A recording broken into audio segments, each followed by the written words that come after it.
Hey,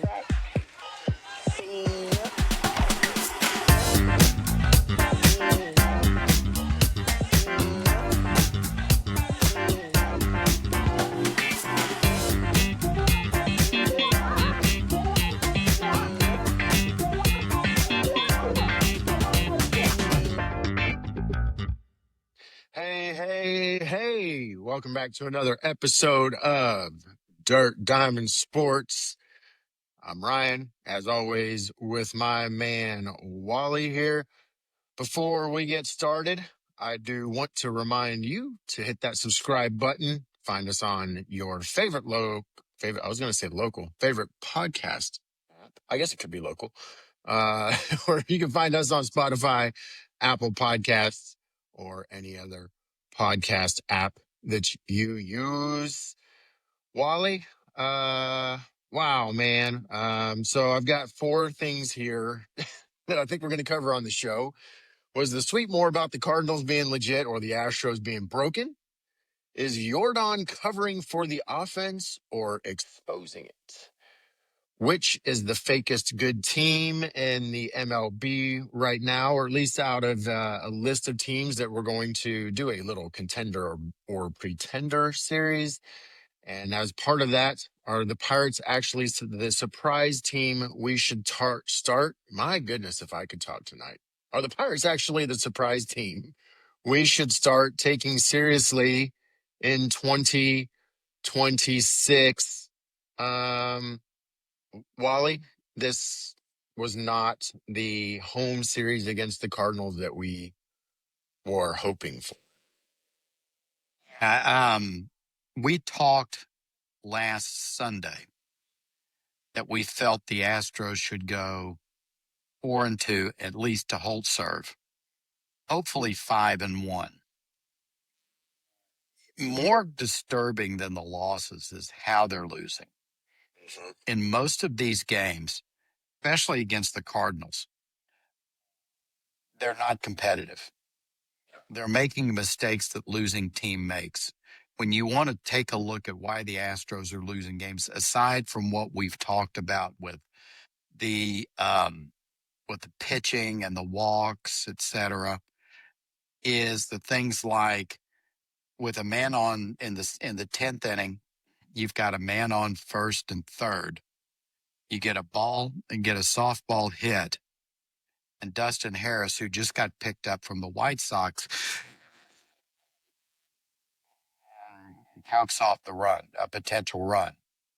You had Bryce Matthews, who gets put in to run for Paredes. I kind of understood why he was put in to run for Paredes, but it was at first base. I would not have done the move. I would have let Paredes stay there, because what happened is, aside from Matthews getting picked off, Matthews was also put in a position to play defense where there's the second time he'd ever played third base, and you hear it happen. You see it happen all the time, that if you get put out there, the ball's going to find you. 100%. Matthews was on his heels. He let the ball play him rather than charging it as he should, because that ball was not hit all that hard. And then they just open up the floodgates.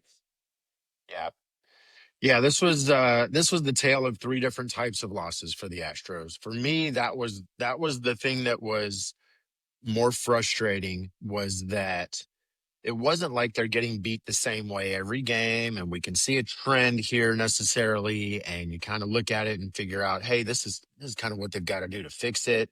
This was three different types of losses. You're getting buried early, and in second game, you're making that late push, but you just run out of time. You run out of outs. And then today's game, you catch a little bit of fire. You tie the game in the eighth, but then you have all of this. I don't know. I'm not going to necessarily say mistakes, but just things that just don't happen to keep you. That you just didn't keep the fire going into the extra innings to pull off the win. You Mason Wynn, the no pun intended there, but local kid is the hero for St. Louis in late innings there. And it just it just seems like this team is finding new ways to lose a game. Yeah, no, I agree. Um, they're playing with no confidence. The Can you hear me? I got you. Okay. They're playing with no confidence. They're playing like they're playing like a team that's trying to figure out a way to lose. The hitting started off so well, and we talked about it early on. Is can the hitting out hit? Basically, can the hitting out hit the pitching?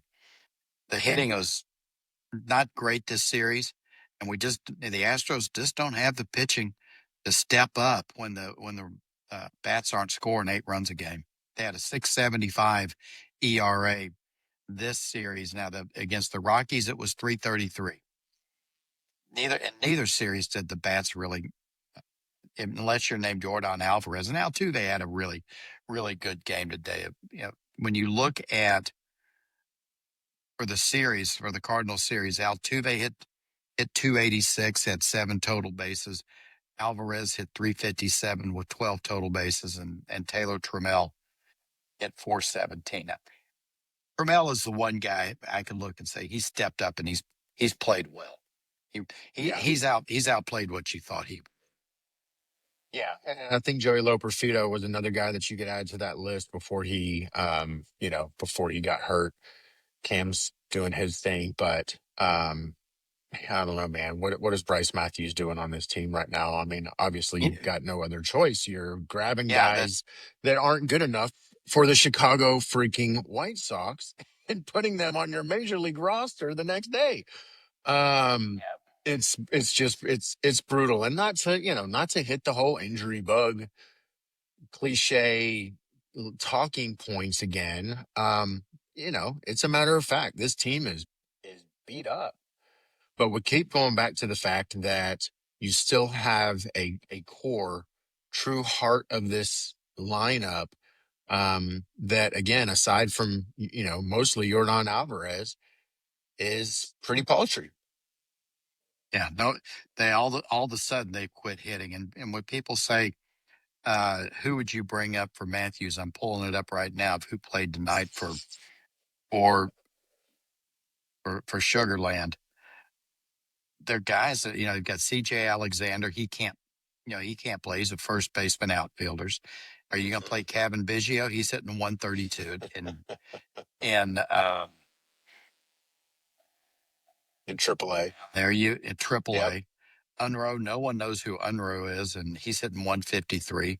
And Chance Biggers, I think it's Chance Biggers, hitting 232. This is at Triple A. Mhm. It's bad, and Chandler Rome just dropped an article in the Athletic which says, is in a make or break season, the optics are growing grim for Astros GM Dana Brown. The GM's primary job, is to field a major league roster. Okay, however Yep. you do it from the outside or you do it from the inside, and we've talked about it before. You've had 2 guys that have been drafted that have come up through the system that are major players right now. They're both hurt. You can also throw Jordan in there, but he wasn't drafted. He was picked up on a trade, Mhm. and it's just really, really bleak. Yeah. Well, I mean, I think that when you're making the case for Dana Brown, he making the case for Dana Brown, he inherited a depleted farm system and somehow tried to manage a restock with some intriguing, guys. Spencer Arrighetti, Colton Gordon is another one. You've brought up the offensive guys that are just not doing anything. Twitter's crazy about Walker Janik because Yiner's sucking right now. Walker Janik's hitting, I don't know, 111. 110, 111 in double A Yeah, right now. I mean, it's he's hitting an average IQ. yeah. Oh man. I mean, Depth is the GM's responsibility, right? And the fact that this season right now, here in mid-April, is completely hinged on minor league call-ups. You've got waiver wire guys that you're putting on the major league roster in mid-April. This points to a severe lack of organizational depth, which was exactly the charge that Dana was given when he was brought here. And he's failed, and the blame ultimately shifts to the front office off-season roster construction. And that the fact that he had a couple of the big names that he had, and he felt like that was enough, they traded away Doobie to try to save some money, left yourself 10 million under the CBT, and tried to ride that limping horse into a season when you've got an owner who says the window is never closed. Um, I lay the majority of this at the feet of Dana Brown, because as far as Joe Espada goes, you can't you can't manage a hospital ward, man. I mean, Oh, you can't train a it's jackass into be a racehorse. You just yeah, can't yeah. do it. Yeah. I You mean, just cannot do it. you're playing poker with half a deck, and there's a lot of people calling for Joe Espada's head, and sure, there's some fundamental execution that is lacking in what's happening right now. It's you're leaving the entire village on the base paths every night. Runners in scoring position right now is absolutely abysmal. Um, I feel like some of his bullpen decisions are costing them winnable games. Um, but in the big picture of it, man, I mean, the guy's just he's out of bullets, dude. I Yeah, no, mean, he's I out of agree. bullets. I agree. We can talk on the margins about what Espada's done. I would not have put I wouldn't have put Matthews in to run for him. I understand why he did it, but I Mhm. still wouldn't have done it. Yep. Um, This is this is not on Espada. I think we talked a couple of shows ago about the lack of success of the draft choices that Dana has had. He did have Matthews has made it to the bigs. He's a fringe at best player, and he's a toolsy kind of guy. But until he gets a position and quits striking out, he's just going to be a 4A player. Mhm. Jake Bloss was included in the Kikuchi trade. They he's made some really really strange decisions on his trades. With the trade to bring, he traded away Chase Jaworski, who they had overpaid big time. We talked about it, Mhm. to bring in Sanchez. Chase Jaworski, they paid him, second round money for an eighth round pick or something like that.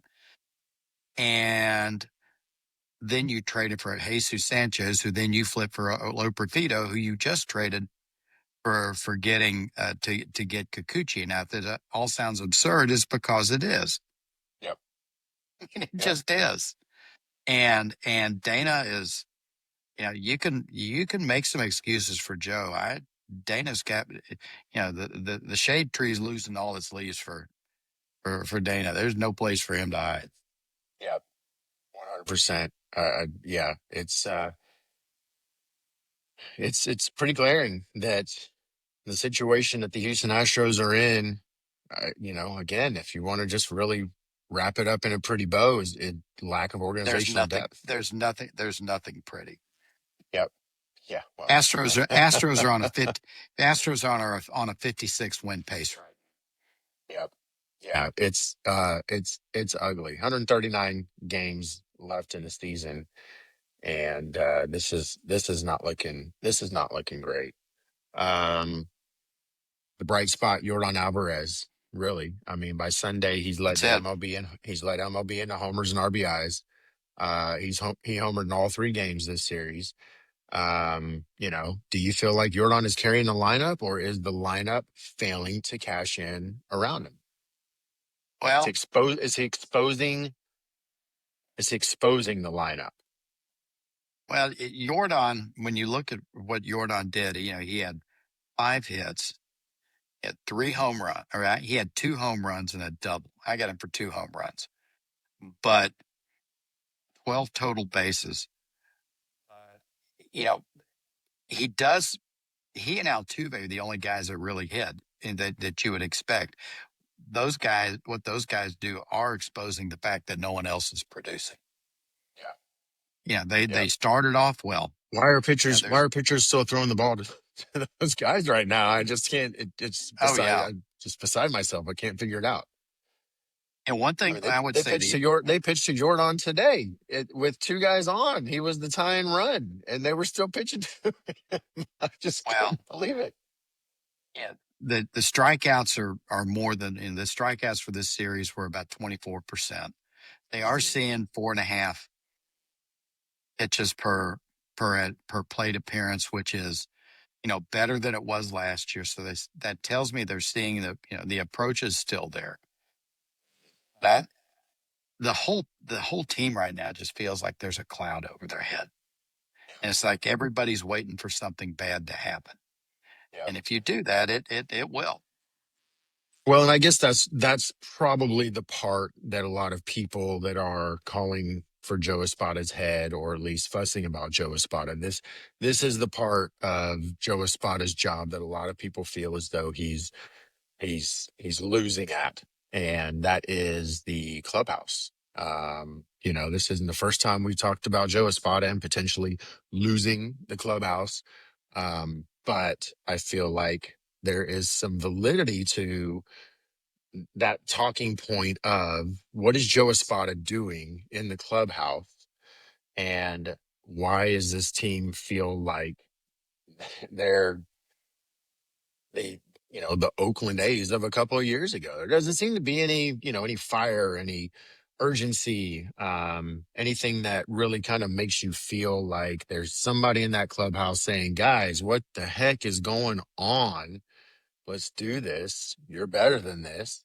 Get out there and put the bat on the ball, and let's move some runners over. You know, Two things. Number one, you know, uh, Joe's not Dusty. Dusty would jerk a knot up people's backsides and say, "Let's get it together." yeah, The things the Astros we talked about a second ago don't have is they don't have a stable of minor leaguers so we can send somebody out to Sugarland and say, if you're not going to play, we're going to bring somebody in. A lot of I still think also there with all these injuries, they kept the head of the medical lady that's head of the medical team. She's the one person they didn't get rid of. Maybe she has to go too, and because they got rid of the field people, but maybe the approach is still the same. yeah, So because we're having all these, I don't know if you call them soft tissue injuries or what, but it just seems like we get guys that are going on the IL and they're staying on the IL.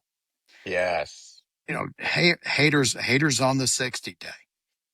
Pena is out, and we saw last year when he got the rib injury. He got hit in the ribs. He was out Mhm. for a month, and I was surprised I was surprised it took that long to come back. We're not casting dispersions, but that didn't seem when it happened like it was a 1 month injury. Right.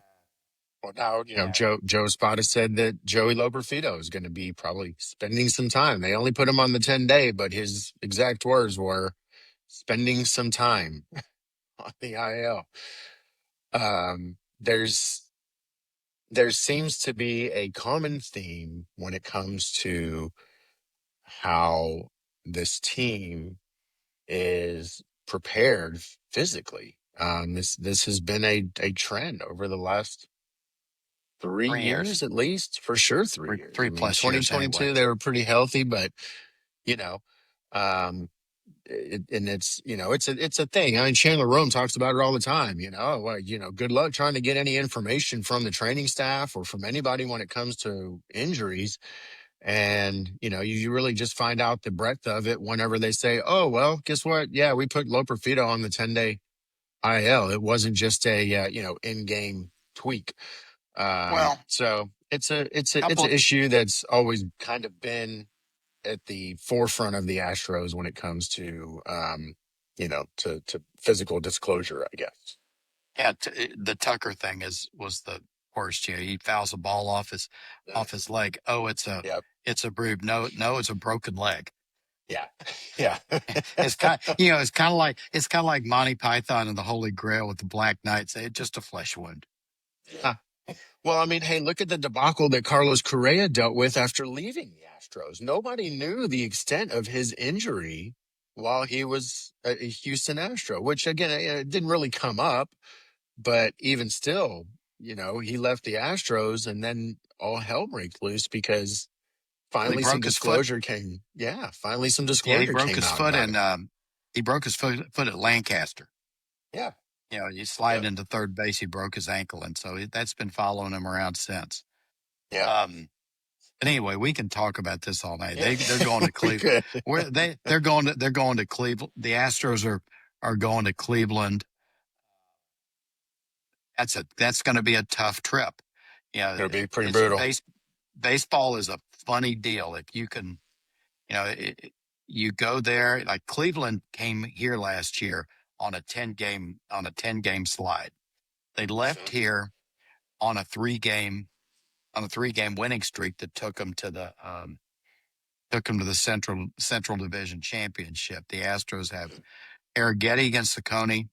They've got Colton Gordon against Messick, and they've got Lance McCullers Jr. or Tanner Bybee. Let's Yep. see if we can see if it sure would be nice to have Spencer back up his start with another good one. And God knows they need it. They need Yeah. what the staff needs right now is somebody they can say, "All right, you're the dude." Yep. Yep. Who's Absolutely. gonna be the dude? The Guardians are good at home, 7-3. So they've not been great lately. They're playing 500 ball. Their last 10, they're 5-5 over their last 10 games. 0 run differential. So the Guardians are a beatable team. The Astros have to put together some hits. What the Guardians Absolutely. will do is they will play clean baseball. Yes. Yep. They will not beat themselves. They won't hit a lot. They'll pitch well, and they will not make the big error. And that's what the Astros they have to play clean ball, and Absolutely. that start with playing clean ball, and we'll just see what happens. Yep. Pretenders and Yep. contenders. Pretenders and contenders. Hey, let's bounce around the league a little bit. I think you picked out 6 teams that we were going to chat about because these guys are there's some early season runs and some records of a few teams around the league that kind of raise a few eyebrows. So Wally pulled a couple of teams. We're going to do pretender or contender. Who do you want to start with, Wally? Let's go with the Braves.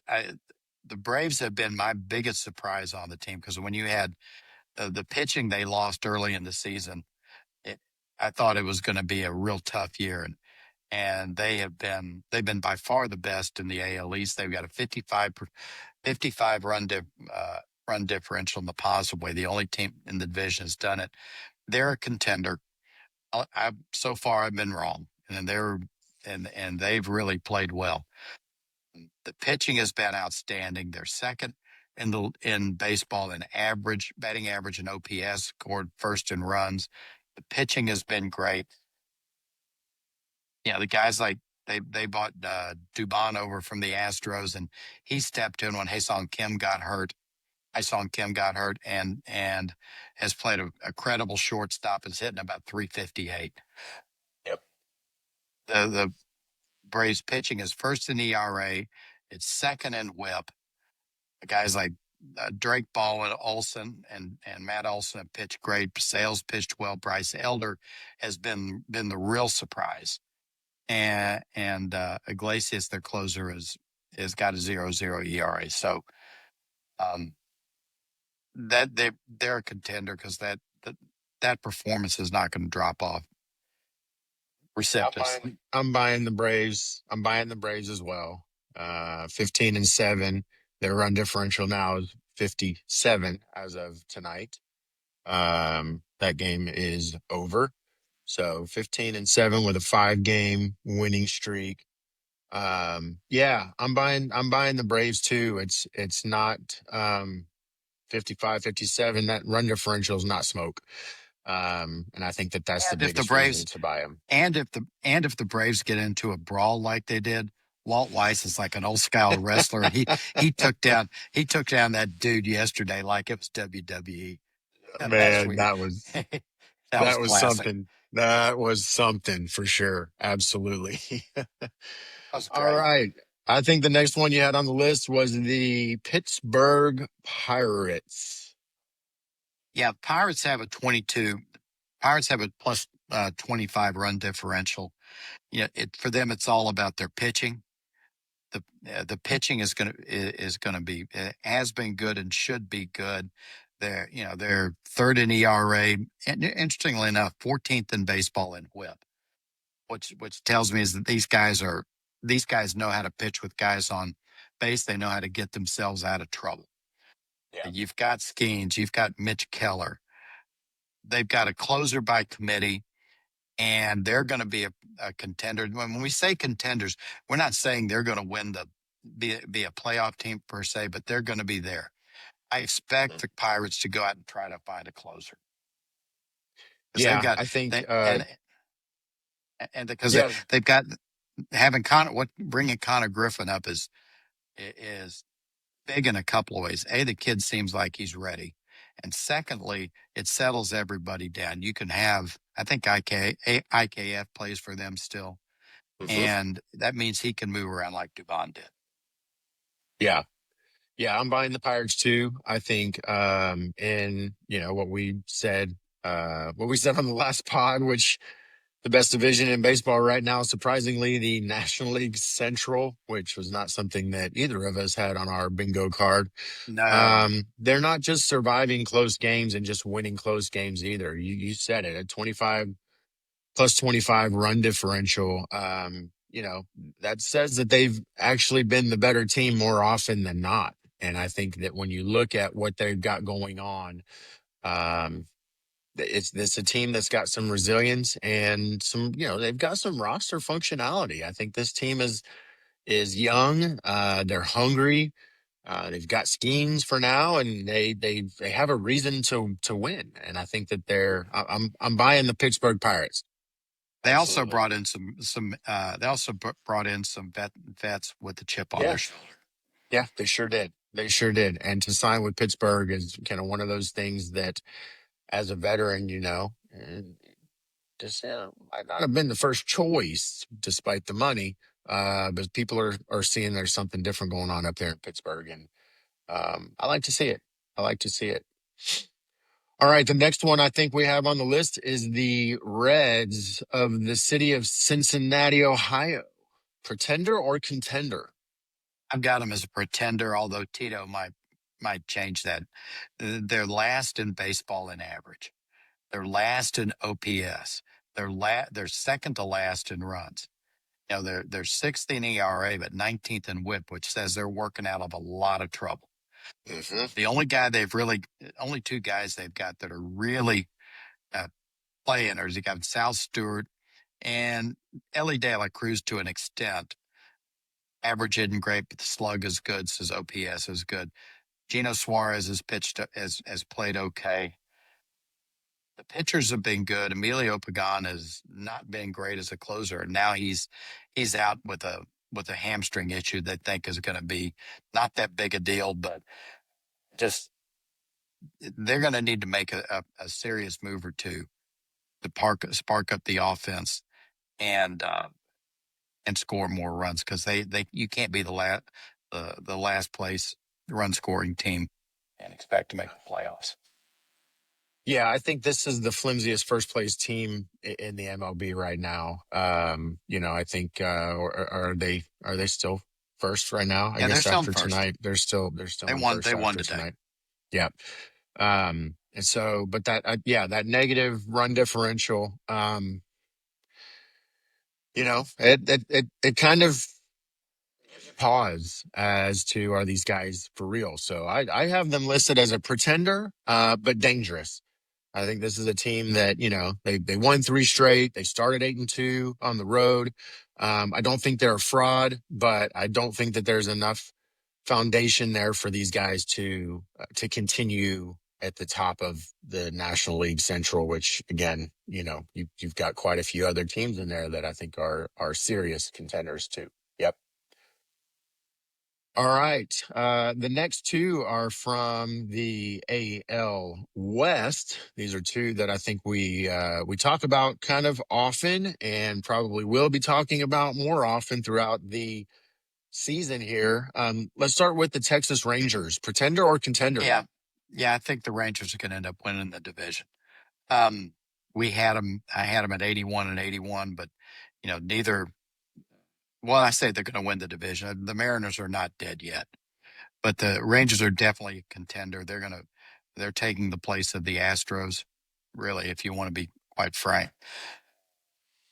Middle of the road, a little above average and run and offense, well above average in pitching. And they have guys that really hadn't hit. Corey Seager hadn't started hitting yet. Wyatt Langford's a 240 hitter. They picked up Mackenzie Gore from the Nationals, and he's been real good. And DeGrom is doing what DeGrom does. They're another team that's going to need to get a closer. They don't have one. Jacob Junis is their leader with 3 saves. Mattering has saves everywhere else, but they're going to need somebody at the back of that bullpen to anchor it, and so they can build around. So I've got them as pretender but dangerous as well. I got It's him a as a decent. contender. I've got Okay, him as a yeah, contender. I've got them pretender but dangerous. I think a 10-run differential. They just lost. They've gone 4-6 in their last 10. They just dropped 2 of 3 to Seattle. Like you said, they're basically league average right now. There's some decent underlying math. You brought up the pitching. You brought up some not quite yet hitting that could potentially give this team an edge. But I think that when you still look at the division and you look at who all is playing the way that they're playing, I still don't think that the Rangers have what it takes to run away and to take it. I still think that Seattle's the one to beat, and obviously the Astros aren't doing it. But dropping 2 of 3, dropping 2 out of 3 in Seattle and 2 out of 4, splitting a series with the A's. I mean, they lost 2 out of 3 to the Dodgers as well, but everybody's losing to the Dodgers right now. Yeah, I don't know. There's nothing special about the Rangers that make me say, oh, this team can take the division. So speaking of the other guys in the division, we've got the Oakland, Sacramento, Las Vegas A's. Um, whatever we're calling them these days. Okay, and Uh, I've got them as a pretender, and I'll give you one reason they're a pretender. Do you know who's leading them in saves? Joel Kuhnel. Remember Joel Kuhnel?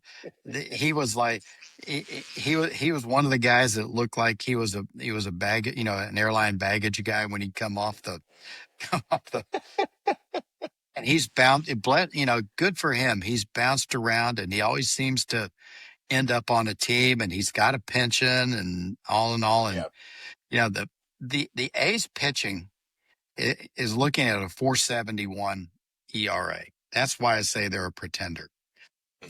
Guys like Jeffrey Springs has been good. Aaron Savali's been good, but you got to have more than 2, and Severino's not doing it.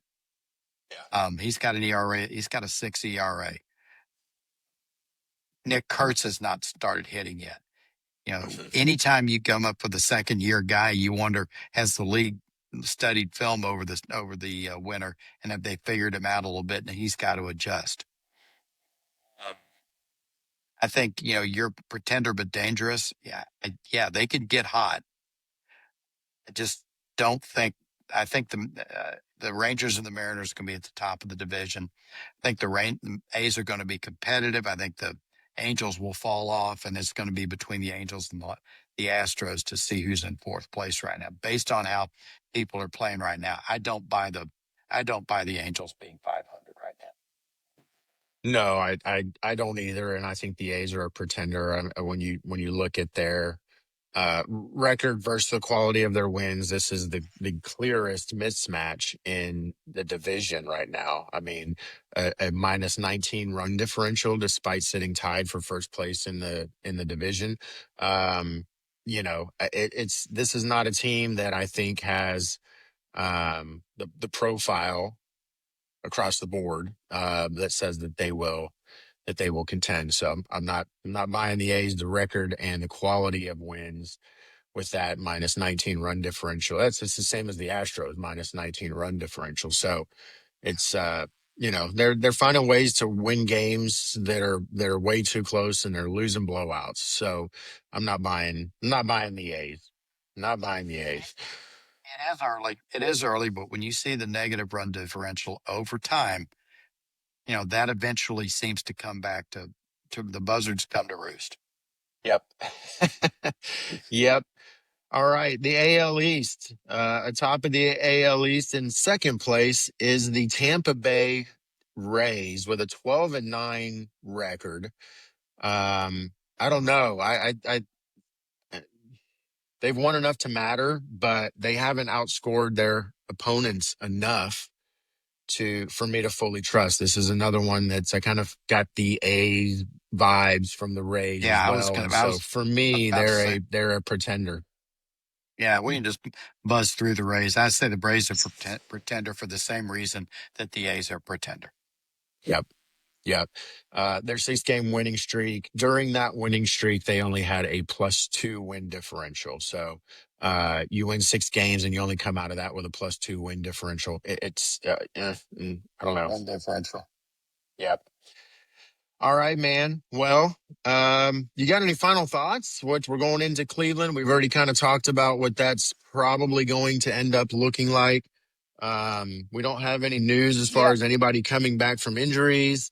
It'll be interesting to see. You've got 3 of who have been your kind of better pitchers as of late with Arrighetti, Colton Gordon, and Lance McCullers Jr. I I think league wide there are several teams that are liable to push the panic button and make either front office or manager moves. And we need to keep a look at, and we can cover this more on the next show. You've got Kansas City, who is supposed to be who is supposed to have a real good team. They're playing poorly. The Mets are playing poorly. The Astros are playing poorly. Those 3 teams in particular, I look at them. Maybe the Red Sox, but for some reason, Alex Cora has Teflon. Um, He's but got those third three on are, somebody up there. oh man. Well, because you look, they make the playoffs, but since they won the World Series in 18, they've been nothing special. Yeah. Um, Yep. he's been there a while. It's been kind of the same thing, but look for the Astros, the Mets, the Royals. Keep your eyes on them when it comes down to front office and field manager moves. Royals might surprise you and be the first one to make that move because I mean they they've got a minus 32 run differential for a team that was expected to contend for a playoff spot. Yep. That's they, they're worse than the White Sox in run differential. Yep. You see the Blue Jays making any decisions? They're fine. Okay. Yep. They're fine. Yeah, Yep. I think you look at Schneider. They've had a lot of people are hurt, but they're 4-6, but they're 4.5 out. Unless that ship were to take on serious water, they won't make a move. Yep. Very good. Well, we'll break down a little bit more of what's going on around the league when we catch up next time. Hopefully, we'll have some better news about the Astros road trip to the city of Cleveland, Ohio. Don't forget to subscribe, guys. Give us a like. Hey, leave us a comment even on Spotify there. Tell us what you're looking for as far as the show. I'm Ryan for my man Wally. This is another episode of Dirt Diamond Sports Talk. Go Strokes.